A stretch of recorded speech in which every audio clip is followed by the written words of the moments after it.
Alguns monstros surgem de lendas antigas, ou aparecem quando o mundo não está prestando atenção. No fim de uma estrada deserta, numa noite abafada, os animais estavam inquietos, nenhum barulho no mato, nenhum latido de alerta, só o silêncio e o cheiro estranho de morte no ar. Na manhã seguinte, o chão estava seco e os corpos completamente vazios, sem uma gota sequer de sangue. E foi assim que tudo começou. Uma ilha ensolarada, cercada por praias e coqueiros, se transformou em um palco de medo que ninguém sabia nomear. Porto Rico, 1995. As pessoas estavam acostumadas com os apagões, tempestades tropicais, barulhos noturnos, mas aquilo tudo era diferente, mais estranho, mais vivo.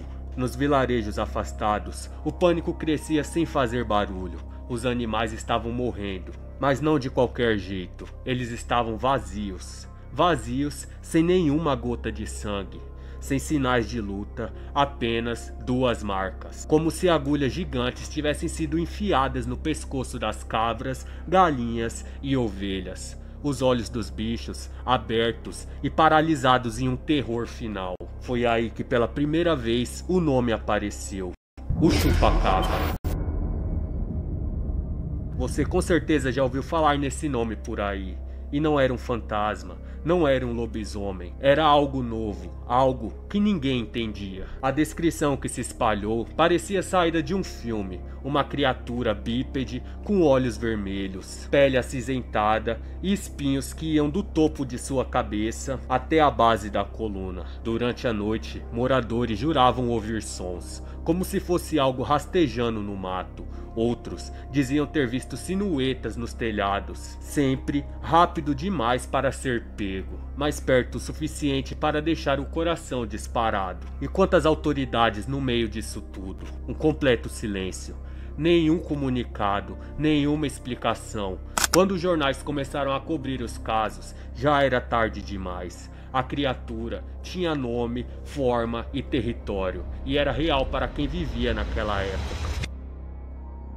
O medo criou raízes, mas só em Porto Rico a notícia escapou das fronteiras, como um vírus, um sussurro carregado pelo vento. O mesmo padrão começou a se repetir em outros lugares. Primeiro eram apenas boatos, depois relatos, e então as mortes começaram a acontecer. No México, na cidade de El Salvador, na Nicarágua, no Chile, até que chegou aqui no Brasil. E o que era um boato latino virou uma epidemia continental. Mas isso a gente precisa contar com mais calma, porque o que aconteceu por aqui foi muito mais assustador. Você já ouviu esse nome antes, não é? Chupacabra. Talvez você tenha dado risada, talvez tenha sentido um arrepio de leve, mas o que pouca gente sabe é como tudo realmente começou. Era 1995, em Porto Rico, uma ilha tropical com praias de cartão postal e montanhas verdes cortando o horizonte. Para muitos, considerado um paraíso, mas naquela época algo começou a acontecer nas sombras. Algo que parecia não ter nenhuma explicação. A primeira morte foi só mais uma notícia local. Um fazendeiro encontrou 8 de suas cabras mortas pela manhã. Não havia nenhum sinal de luta e nem sangue no local. Só 2 marcas no pescoço, perfurações limpas, profundas, como se alguém soubesse exatamente aonde atingir. Os dias seguintes trouxeram mais relatos: galinhas, ovelhas e porcos. Todos eles mortos da mesma forma, sem sangue e sem nenhum tipo de rastro, e sempre durante a madrugada. O pânico foi silencioso, no começo pelo menos. Sussurros entre vizinhos, olhares desconfiados, até que uma mulher de Bayamon, Madaline Tolentino, disse ter visto aquilo, a criatura. Segundo ela, era bípede, de pele acinzentada e olhos enormes e vermelhos. E na descrição dela dizia que tinha espinhos nas costas, tinha garras, movia-se rápido como se deslizasse no ar. Ela contou tudo a um jornal local e naquele momento o mito ganhou um nome: o Chupacabra. Mas não era só um mito, Não para quem morava naquele lugar. Em comunidades pequenas, onde as pessoas conhecem os sons da mata e o cheiro da terra, algo diferente não passa despercebido por aquelas pessoas. E naquela época, os sons estavam errados. Passos leves sobre os telhados, gritos abafados no meio da noite. As luzes piscavam e os cães latiam para o vazio. Alguns moradores contaram ter visto olhos brilhantes no escuro, outros silhuetas em pé sobre pedras. O governo não dizia nada, nenhuma investigação pública, nenhum laudo oficial, e quanto mais o silêncio aumentava, mais as criaturas ganhavam força na imaginação das pessoas, ou na realidade delas. O que antes era medo virou crença. As pessoas trancavam os animais dentro de casa. Crianças eram mantidas longe dos quintais. Benzeduras voltaram a ser feitas. O terror não era sobre o que o chupacabra fazia, mas sobre o que ele representava. Porque se aquilo era real, o que mais poderia existir? As histórias cruzavam a ilha. Gente que dizia ter visto criatura voar, outros que relatavam sombras pulando muros com agilidade sobre-humana. Uma senhora afirmou ter sentido o cheiro dele antes do ataque, algo como enxofre e carne crua. As mortes continuavam sempre com o mesmo padrão. Então, Porto Rico ficou pequena demais para o medo. As notícias começaram a vazar. O mundo viu as imagens dos animais mortos chegarem à televisão. O nome, chupacabra, saiu da boca dos moradores e entrou no vocabulário global. Não era mais um medo local, era uma criatura, um símbolo, um alerta. Mas o terror não ficou preso naquela ilha e começou a se espalhar. Quando esses relatos finalmente chegaram ao Brasil, se iniciaram no Acre. Os primeiros passos estouraram, sítios pequenos quase invisíveis no mapa, mas os relatos eram quase cópias dos de Porto Rico.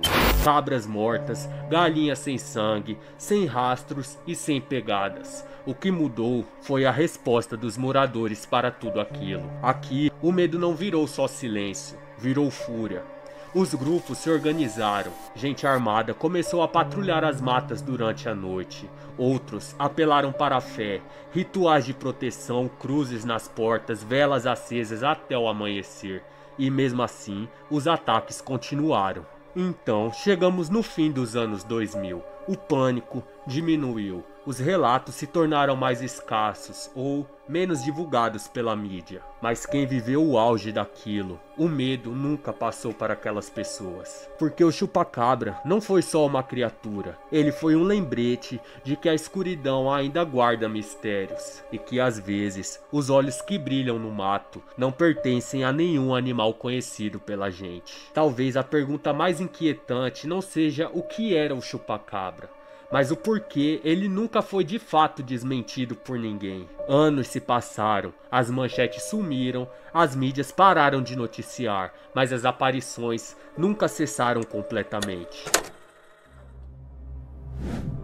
Em 2007, no estado do Texas, uma fazendeira encontrou algo bizarro. Vários de seus animais começaram a aparecer mortos, dia após dia. Mas o que chamou a atenção mesmo foi a criatura que ela disse ter encontrado próxima à cerca da propriedade. Pele cinzenta, corpo magro, quase sem nenhum pelo, mandíbula alongada e olhos fundos. Ela fez algo que poucos conseguiram antes. Tirou fotos e depois disso guardou o cadáver congelado. Análises posteriores disseram que se tratava de um cão, mas quem viu não esqueceu. As imagens ainda estão online e elas não parecem apenas de um animal doente. Outro caso curioso aconteceu no Chile em 2014.